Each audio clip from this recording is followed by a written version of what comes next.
امام مالک رحمۃ اللہ علیہ کے زمانے کے اندر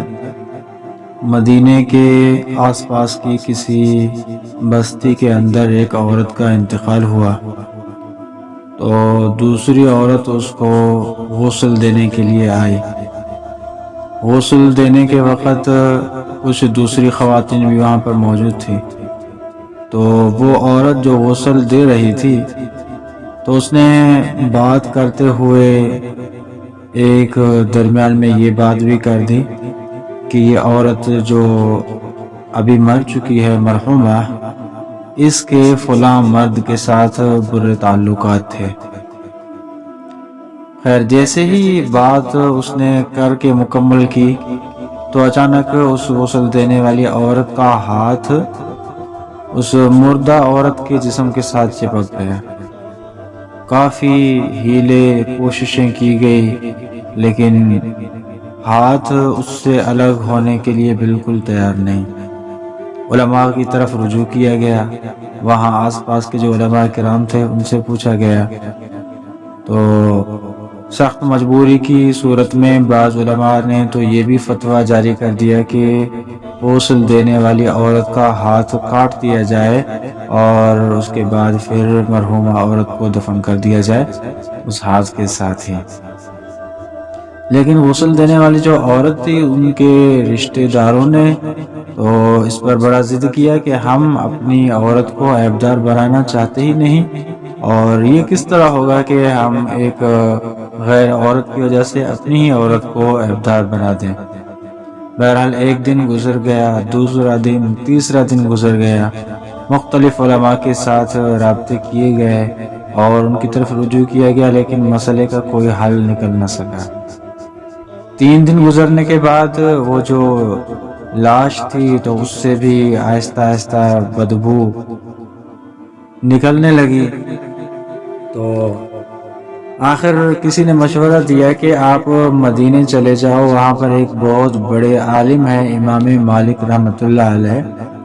اس سے جا کر مسئلہ پوچھیں، شاید کوئی نہ کوئی حل نکل آئے۔ بہرحال کچھ لوگ جمع ہو کر امام مالک رحمۃ اللہ علیہ کے پاس پہنچے اور پورا مسئلہ بیان کیا تو امام مالک رحمۃ اللہ علیہ نے فرمایا کہ مجھے بھی اس بستی لے چلو اور پردے کا انتظام کرو تاکہ غسل دینے والی جو عورت ہے اس سے میں کچھ سوال کر سکوں۔ تو امام مالک رحمۃ اللہ علیہ کو وہاں پر لایا گیا اور امام مالک نے اس عورت سے ایک ہی سوال کیا کہ آپ نے غسل دینے کے وقت کون کون سی باتیں کی تھی، ساری باتیں مجھے بتائیے۔ تو اس عورت نے بتایا کہ میں نے اور تو کوئی ایسی اہم بات نہیں کی، صرف ایک بات میں نے کی تھی کہ اس عورت کے فلاں مرد کے ساتھ برے تعلقات تھے۔ جیسے یہ بات کر کے میں نے ختم کی تو میرا ہاتھ اس کے جسم کے ساتھ چپک گیا۔ اب ایک جو سبب تھا، وجہ تھی، وہ تو معلوم ہو گئی، لیکن مسئلے کا حل تو اب بھی سامنے نہیں آیا، ہاتھ تو جوں کا توں چپکا ہی ہوا ہے۔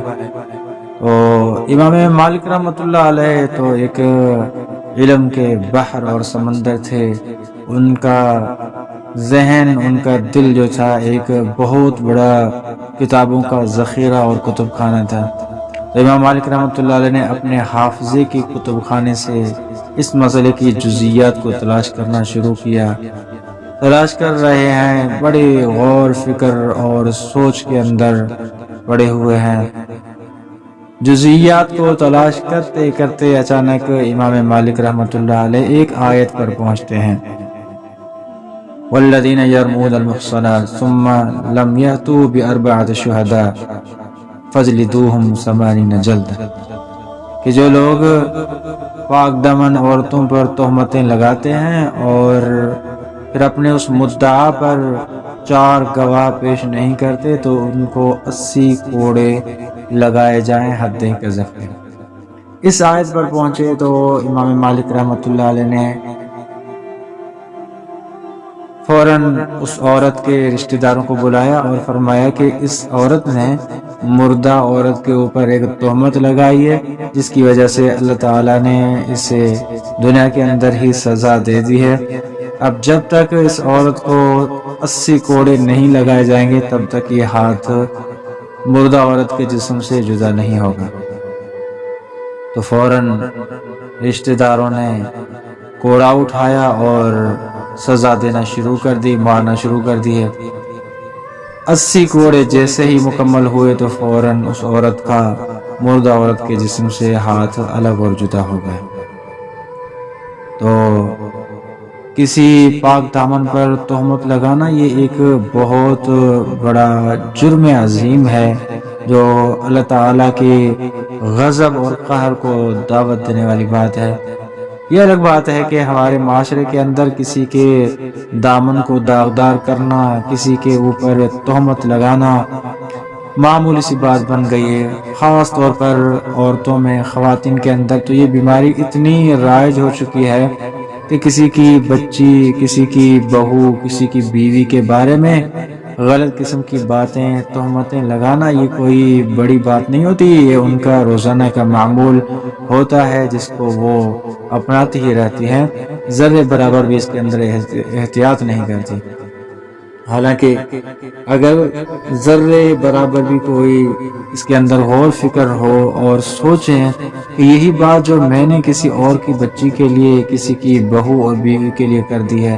اگر خدا نخواستہ یہی بات اگر میری بیٹی کے بارے میں ہو جائے، خود میرے لیے ہو جائے، تو میرے دل کے اندر کیا جذبات ہوں گے، کیا میرے احساسات ہوں گے۔ یہ ذرے برابر اگر تھوڑی سی سوچ کر لی جائے تو شاید اس طرح کی نوبت نہ ہو، لیکن کیونکہ پیچھے کی سوچ ہوتی نہیں ہے، بس